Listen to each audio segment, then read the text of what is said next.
going to learn about a very simple project which has been created using push buttons and using the Arduino UNO board. What you are currently seeing is actually a modification of that. I'll tell you a bit later. But before that, let me tell you what I'm actually trying to do using this schematic, which you can find in my blog. Here, what I'm trying to do is I'm trying to create 3 push buttons which are responsible for switching on 3 LEDs. This is actually a modification of already a project which is already available freely over the internet. It's a modification of that. In fact, it is an extension of that.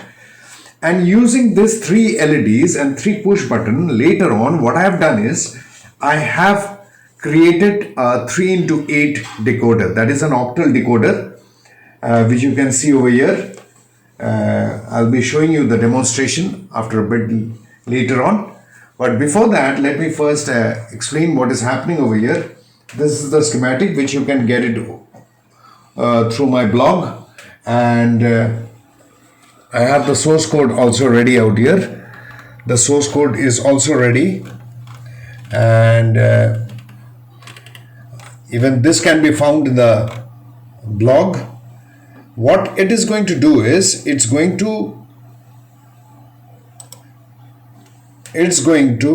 switch on either of these LEDs depending upon the push button which I push over there. Whichever push button I'm going to switch on, that particular LED is going to get switched on. So this particular project is a very simple project which understands how to take input from the push button and how to give the output to the LED bulb. That is the primary aim of this project. In this example, what I'm going to do is these 3 push buttons will be acting as the binary input for a 3x8 decoder. What I'm going to do is I'm going to use these 3 push buttons and use a 7-segment display to display the corresponding octal number over here. So here initially all the push buttons are switched off, indicating that it's 0. Now let me start with the first button.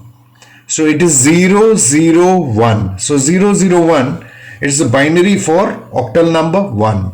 Similarly, if it is 0, 1, 1, so it is the octal equivalent for 3. So 0, 1, 1 is the binary equivalent of the octal number 3. Similarly, if I switch on this will become 0, 1, 0, that is 2. Similarly, if I start with this will show me 6, 1, 1, 0. So this is how this entire thing works. Here is the circuit design, which you can see over here. The circuit design on my computer. You can see the circuit, how I have designed. Looks complicated, but it's absolutely easy. Once you get to go through the source code, you'll be able to understand. And here is the source code, which you can both find in my blog. The physical circuitry may look quite complicated, but it isn't that complicated at all. Now I'm showing you the live demonstration of how to display 5, that is 1, 0, 1. I can make this 4, it is 1, 0, 0, the corresponding binary value for 4.